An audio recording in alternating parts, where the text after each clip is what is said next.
Assalamualaikum warahmatullahi wabarakatuh. Halo Angkatan 2022.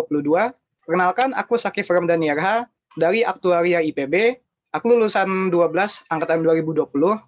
Akan menjelaskan dan sharing-sharing kepada kalian mengenai jurusan aku, yaitu Aktuaria. Nah, apa sih Aktuaria itu? Mungkin dari kalian ada yang masih asing dengan istilah Aktuaria. Aktuaria itu adalah ilmu tentang pengelolaan data, manajemen risiko keuangan, di mana mengukur dan menghitung dampak finansial atas kejadian tak tentu di masa yang akan datang dengan menggunakan konsep statistika dan matematika. Ada juga yang mengartikan bahwa aktuaria adalah ilmu yang merancang solusi dari permasalahan dan pengelolaan risiko pada industri asuransi, dana pensiun, jaminan sosial, investasi, perbankan, serta industri-industri lainnya. Jadi intinya adalah aktuaria itu adalah ilmu yang menuntut kalian untuk meramal keadaan keuangan dan finansial di masa depan dengan menggunakan data-data di masa lalu dan menghitungnya dengan konsep statistika dan matematika. Aktuaria ini dipakai dalam banyak bidang, seperti yang ada disebutkan tadi, namun di Indonesia sendiri, aktuaria umumnya lebih diarahkan kepada bidang asuransi. Jadi jangan kaget nanti jika banyak lulusan jurusan aktuaria di Indonesia yang bekerja di bidang asuransi. Nah, di aktuaria ini belajar apa aja sih? Aktuaria sendiri belajar banyak hal. Di antaranya adalah 5 dasar ini, yaitu matematika, statistika, ekonomi, programming, dan akuntansi. Jadi nggak jarang orang bilang kalau aktuaria itu jurusan yang dasarnya IPA, tapi rasanya rasa IPS. Karena belajar keuangan dan ekonomi.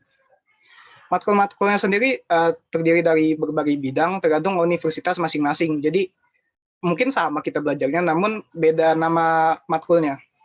Mungkin aku mau nyebutin beberapa aja. Di matematika biasanya belajar kalkulus, aljabar, matriks, sampai matematika keuangan.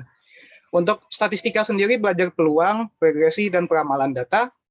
Untuk ekonomi nanti kalian akan belajar makroekonomi, mikroekonomi, saham, dan obligasi. Untuk programming kalian akan belajar bahasa pemrograman seperti Python dan juga R. Untuk akuntansi sendiri belajar siklus akuntansi dan manajemen keuangan. Nah, prospek kerja dari jurusan aktuaria itu ada apa aja sih? Sebenarnya banyak banget. Contohnya ini, ada aktuaris, data scientist, pemeriksa klaim, asuransi properti, bisa jadi penilai dan pemeriksa dan penyelidik klaim asuransi, jadi agen penjualan asuransi, jadi surveyor risiko keuangan, bahkan bisa berdiri sendiri menjadi konsultan keuangan. Dan sebenarnya ini masih banyak, ini cuma contoh beberapa aja.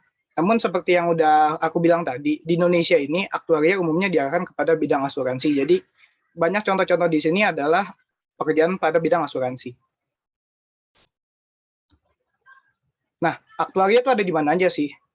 Jadi buat aktuaria udah agak banyak ya daripada tahun-tahun sebelumnya.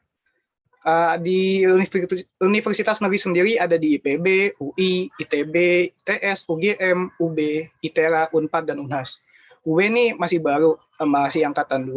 Sedangkan IPB itu paling tua, udah angkatan 6 sekarang. Nah, di universitas swasta ini juga ada, namun prodinya matematika, cuman nanti kalian bisa dapat matkul-matkul yang berhubungan dengan aktuaria, seperti di UPH, Universitas Katolik Parahyangan, Universitas Surya, dan Universitas Prasetya Mulia. Jalur masuknya apa aja sih? Jalur masuk umum seperti jalur masuk jurusan lain, bisa dari SNMPTN, bisa dari SBMPTN, juga bisa dari jalur mandiri universitas masing-masing. Nah, ada beberapa fun fact nih dari jurusan aktuaria. Pertama tuh, beberapa orang masih asing dengan jurusan aktuaria, karena namanya yang masih baru. Jadi masih banyak yang bingung. Bahkan kalau ditanya aktuaria itu apa sih, itu susah jawabnya, karena banyak yang belum tahu gitu. Beberapa orang mengira aktuaria sama dengan aquaculture, padahal nggak ada sangkut pautnya ya, bahkan jauh, karena di aktuaria ini belajar matematika, sedangkan aquaculture kebanyakan ya biologi dan lain-lain. Di aktuaria juga belajar hukum. Nah, hukum yang dimaksud di sini adalah hukum-hukum tentang keuangan, seperti peraturan yang dibuat oleh otoritas jasa keuangan dan hukum-hukum pada akuntansi seperti standar akuntansi keuangan dan lain-lain. Aktuaris gajinya besar, karena menjadi aktuaris ini masih sedikit ya, orang-orang masih sedikit, jadi dibutuhkan lebih banyak sumber daya manusianya, sehingga gajinya yang dijanjikan juga besar. Pelajarannya susah, iya, karena matematika, statistika tuh emang pasti susah. Jadi ya berjuang aja di jurusan ini, tapi nggak usah takut, tetap aja kalau kalian ada niat pasti lancar semuanya. Dan juga ada ujian sertifikasinya sendiri. Nah, ujian sertifikasinya akan aku jelaskan habis ini. Nah, ini dia. Jadi, aktuaria itu ada, misalnya kalian masuk jurusan aktuaria dan lulus menjadi sarjana aktuaria.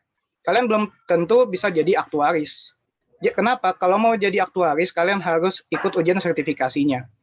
Ada dua jenis aktuaris, yaitu ASI, yaitu Associate of the Society of Actuaries of Indonesia, dan FSI, yaitu Fellow of the Society of Actuaries of Indonesia. Buat jadi ASI, kalian harus menuntaskan 7 mata ujian, yaitu dari A10 sampai A70. Ketika udah semuanya udah lulus, kalian dapat gelar ASI, artinya Ajun Aktuaris.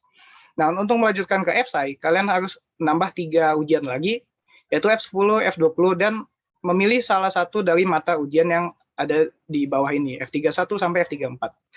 Jika kalian sudah lulus semuanya, kalian akan menjadi FSI. Dan perjuangan ini tidak mudah ya, rata-rata tuh 7 tahun baru bisa jadi FSI.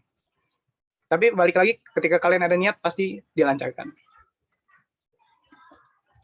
Ya, sekian dan terima kasih sharing-sharing yang dapat aku sampaikan. Jika ada pertanyaan, dapat menghubungi kontak person di bawah ini. Ada aku sendiri, ID lainnya Sakif Dani, dan juga ada Kak Alicia Mora dari angkatan 2021. ID lainnya adalah Alicia 309. Terima kasih semuanya, semangat. Assalamualaikum warahmatullahi wabarakatuh.